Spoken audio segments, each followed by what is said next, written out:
Assalamualaikum warahmatullahi wabarakatuh.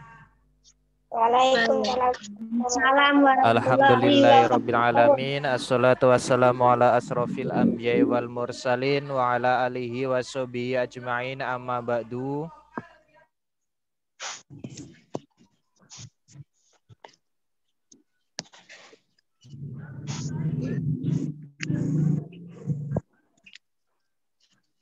Hari ini anak-anak kita akan belajar tentang teks eksplanasi. Apa itu teks eksplanasi?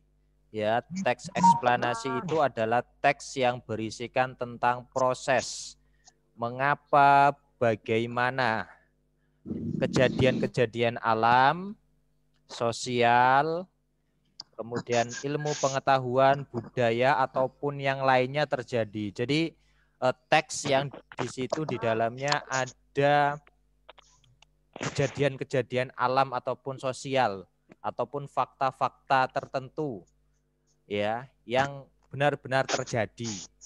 Ya contohnya kemarin Pak Saiful minta kalian untuk kan kemarin habis liburan gitu kan. Terus kalian ngapain aja gitu kan. Nah, itu salah satunya kalau kalian membuat ceritanya itu sesuai, maka bisa dikatakan dengan teks eksplanasi tadi. Oh, misalkan Pak, saya pergi ke kebun, saya pergi ke sini. Nah, itu bisa dikatakan sebagai teks eksplanasi juga. Karena kejadian alam, sosial, atau ilmu pengetahuan dan lainnya. Oke, selanjutnya. Sekarang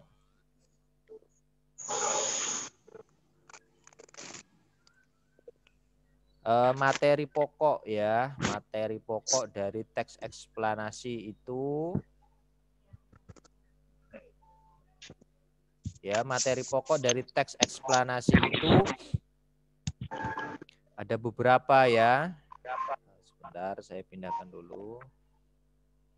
Ya, materi pokok dari teks eksplanasi. Yang pertama itu memahami teks eksplanasi nanti, kemudian mengenal struktur dan ciri teks eksplanasi, langkah-langkah membuat teks eksplanasi, kemudian langkah-langkah teks eksplanasi menjadi dialog, kemudian tujuan teks eksplanasi. Kita nanti akan mempelajari ini. Selanjutnya, ya, sekarang kita akan memahami tentang teks eksplanasi itu, yaitu struktur dari teks eksplanasi ya. Struktur dari teks eksplanasi itu yang pertama ialah ini struktur ciri ya. Strukturnya terdiri atas pertanyaan umum, kemudian mempunyai sebab akibat yang diinterpretasikan. Diinterpretasikan ini maksudnya dijelaskan. Kemudian yang kedua, informasi yang dimuat itu berdasarkan fakta ataupun kenyataan. Ya, fakta ataupun berdasarkan kenyataan. Yang ketiga adalah pernyataan umum berisi tentang topik yang akan dijelaskan, proses keberadaannya dan proses terjadinya suatu bentuk. Ini yang ketiga. Kemudian yang keempat ialah urutan sebab akibat berisi tentang detail penjelasan, proses terjadinya sesuatu peristiwa yang disajikan secara urut dan beraturan. Ya, secara urut. Kemudian yang kelima, penafsiran ataupun penjelasan berisi tentang kesimpulan. Tuh. Kemudian yang selanjutnya ialah contoh teks eksplanasi. Nah, ini contohnya nih ya. Jadi ini tadi pemahaman umum ya, yang umum. Banjir di Indonesia merupakan masalah yang kompleks terutama di kota-kota besar seperti Jakarta. Ini umum ya. Paragraf yang pertama ini bersifat umum tadi. Kemudian yang selanjutnya ini bersifat sebab akibat dan yang terakhir bersifat penafsiran ataupun kesimpulan. Ya. Tadi banjir terjadinya itu di kota-kota besar itu bersifat umum, efeknya tidak masalah banjir harus dicarikan solusinya. Nah, ini masih umum. Nah, setelah itu masuk ke paragraf selanjutnya itu ialah sebab akibat. Di sini ada banjir di Jakarta karena lokasi geografis Jakarta yang lebih rendah. Iya kan? Nah, ini sebab akibat. Jadi banjir tadi yang umum tadi di bagian atas, paragraf yang pertama ini diberikan penjelasan di paragraf yang kedua yang berkaitan sebabnya, akibatnya gitu. Kemudian yang terakhir baru penjelasan.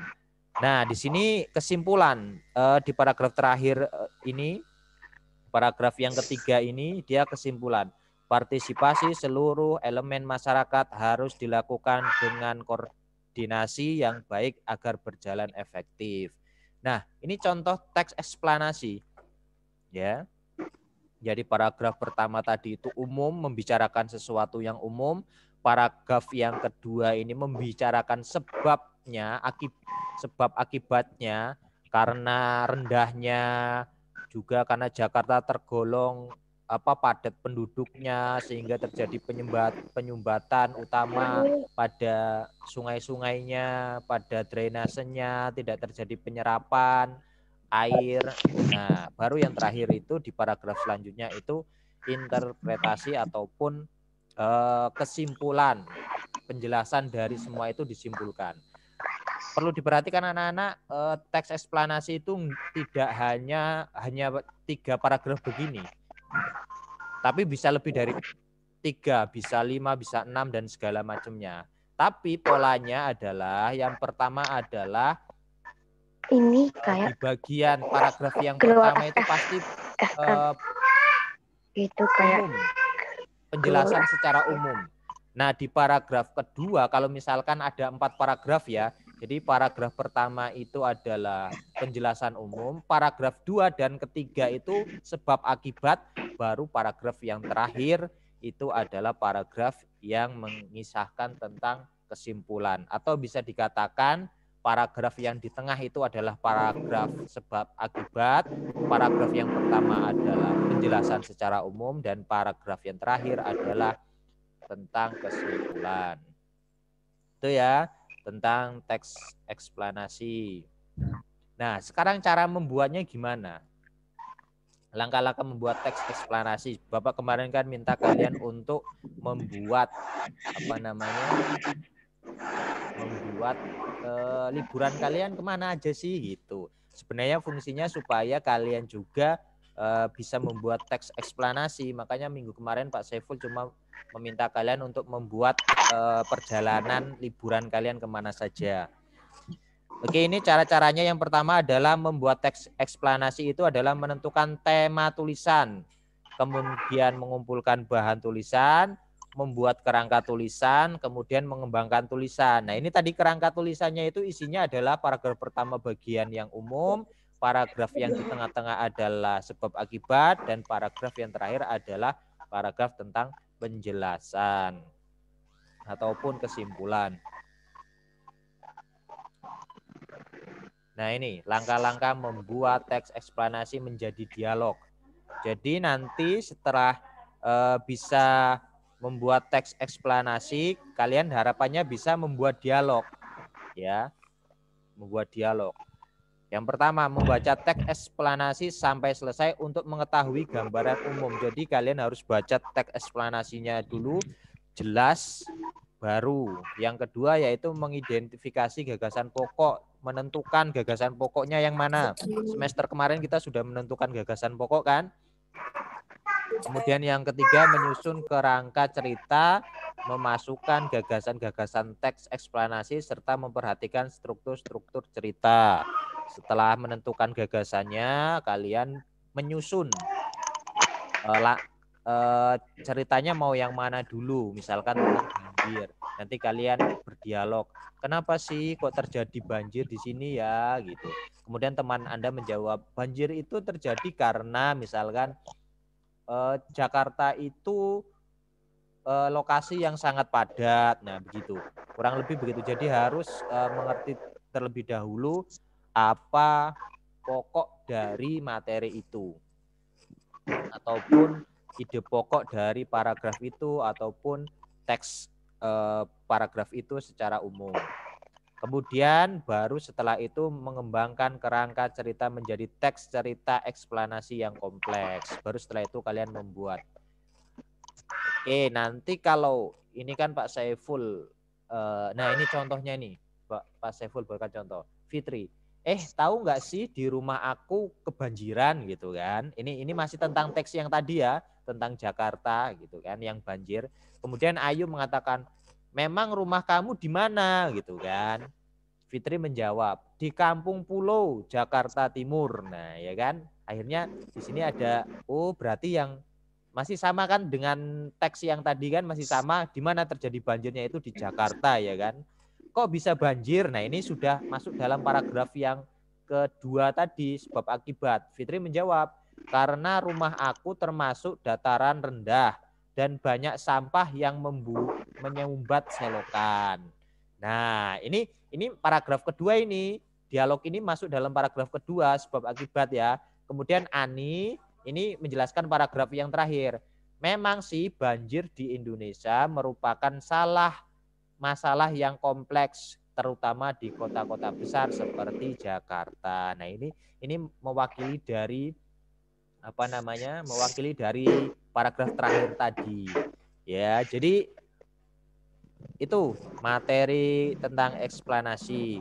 Kemudian terakhir, tujuan dari materi eksplanasi itu adalah untuk memberikan informasi yang jelas kepada pembaca agar dapat memahami tentang sesuatu fenomena yang sedang terjadi. Ya, jadi untuk memberikan informasi yang jelas kepada para pembaca agar dapat memahami tentang sesuatu fenomena yang terjadi. Intinya adalah untuk memahami agar yang membaca itu bisa mengetahui fenomena yang benar-benar terjadi. Itu materi kita hari ini. Silahkan anak-anak kalau ada yang ingin bertanya. Enggak, Pak. Ada? Enggak. Kirana mau tanya? Valen mau tanya? Pak, kalau kayak gitu tuh ditulis nggak, Pak? Apa namanya? Apa? Itu kalau dijelasin gitu ditulis nggak? Oh, ini video ini ya. Yang penting sekarang kalian pahami dulu. Nanti baru mungkin di minggu depan Pak Saiful minta kalian untuk merangkum. Sekarang pahami dulu apa itu teks eksplanasi itu. Nah, minggu depan sambil memahami ulang, kalian bisa menulisnya di buku. Ya. Bisa melakukan pengulangan. Oke, Pak Saiful tulis dulu ya siapa yang sudah datang. Saya absen dulu yang masuk lewat Zoom meeting. Bentar, bahasa Indonesia. Oke. Yang masuk Zoom meeting yang pertama adalah Ben, kemudian Dava, Reni, ya, kemudian siapa? Hafiz ya, Hafiz Akbar, kemudian Hafiz Husen tadi kayaknya ada, Hafiz Husen, kemudian Evia, ya, kemudian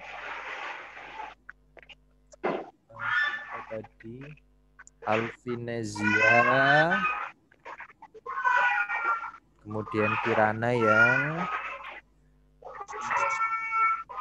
Ramania, Umar Faruk, Sesa Akila, kemudian Kirana ya,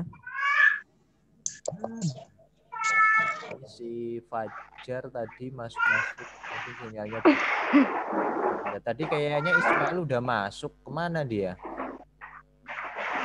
Keluar lagi ya. Oke, jadi itu ya. Ada pertanyaan nggak? Nggak ada ya? Faisal, Pak. Oh, Faisal. Faisal.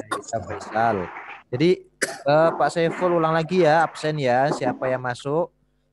Alfinezia, Ben, Davariski.